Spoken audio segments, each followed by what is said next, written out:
നമസ്കാരം, മീഡിയ ഗ്രാമത്തിലേക്ക് സ്വാഗതം. കേന്ദ്ര സർക്കാരിന്റെയും വോട്ട് ലക്ഷ്യമാക്കി അവർ അവതരിപ്പിച്ച ബജറ്റിന്റെയും പൊള്ളത്തരം ഒരിക്കൽ കൂടി വെളിച്ചത്ത് വന്നിരിക്കുന്നു. ഇക്കഴിഞ്ഞ ബജറ്റ് അവതരണത്തിനിടെ പ്രധാനമന്ത്രി മുദ്രാ യോജന പ്രകാരം 7.3 ലക്ഷം കോടി രൂപയുടെ 15.56 കോടി തൊഴിൽ വായ്പകൾ ഇതുവരെ അനുവദിച്ചിട്ടുണ്ടെന്ന് ധനമന്ത്രി പീയൂഷ് ഗോയൽ പ്രഖ്യാപിച്ചിരുന്നു. പക്ഷേ ഇത് പ്രകാരം എത്ര പേർക്ക് എത്ര തൊഴിൽ ലഭിച്ചു എന്നതിനെക്കുറിച്ച് മന്ത്രി ബജറ്റിൽ മൗനം പാലിച്ചു.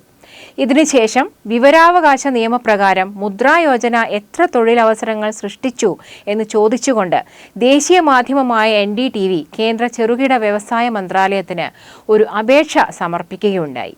അപേക്ഷയിൽ 3 ചോദ്യങ്ങൾ ഉണ്ടായിരുന്നു.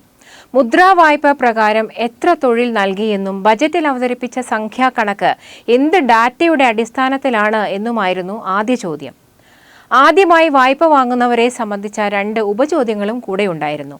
എന്നാൽ ആദ്യത്തെ ഏറ്റവും പ്രധാന ചോദ്യത്തെ പൂർണ്ണമായും അവഗണിച്ചുകൊണ്ട് ബാക്കിയുള്ള 2 അപ്രധാന ചോദ്യങ്ങൾക്ക് മാത്രം അപൂർണമായ ഉത്തരം നൽകിക്കൊണ്ടുള്ള ഒരു മറുപടിയാണ് കേന്ദ്ര ചെറുകിട വ്യവസായ മന്ത്രാലയത്തിൽ നിന്ന് NDTVക്ക് ലഭിച്ചത്. മുദ്രാ വായ്പ വഴി തൊഴിൽ ലഭിച്ചവരുടെ എണ്ണം പോലും പൊതുജനവുമായി പങ്കുവയ്ക്കാൻ സർക്കാരിന് സാധിക്കുന്നില്ല, അല്ലെങ്കിൽ സർക്കാർ അതിന് ആഗ്രഹിക്കുന്നില്ല എന്നതാണ് ഈ മൗനത്തിന്റെ അർത്ഥം. ഇത് ബജറ്റിൽ മുദ്രയെ സംബന്ധിച്ച് പ്രഖ്യാപിക്കപ്പെട്ട കണക്കുകളുടെ സാധുതയെ തന്നെ സംശയത്തിന്റെ നിഴലിൽ ആക്കിയിരിക്കുകയാണ്. ചെറുകിട വ്യവസായങ്ങളെ പ്രോത്സാഹിപ്പിക്കാനായി 2015 തുടങ്ങിയ പ്രധാനമന്ത്രി മുദ്രാ യോജനയെക്കുറിച്ച് വൻ തള്ളലുകളാണ് ധനമന്ത്രി ബജറ്റ് പ്രസംഗത്തിനിടെ നടത്തിയത്. ജോലി അന്വേഷിക്കുന്നവർ ഇപ്പോൾ തൊഴിൽ സൃഷ്ടിക്കുന്നവർ ആയി മാറിയിരിക്കുന്നു എന്നൊക്കെയാണ് ഇത് സംബന്ധിച്ച് അദ്ദേഹം തട്ടിവിട്ടത്.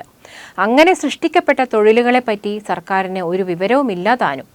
ഇനി അതല്ല, വിവരമുണ്ടായിട്ടും അത് പൊതുജനമധ്യേ പുറത്തായാൽ തങ്ങളുടെ കള്ളം വെളിച്ചത്താവുമെന്ന ഭയത്തിൽ മിണ്ടാതിരിക്കുന്നതാണോ എന്നും സംശയിക്കേണ്ടിയിരിക്കുന്നു.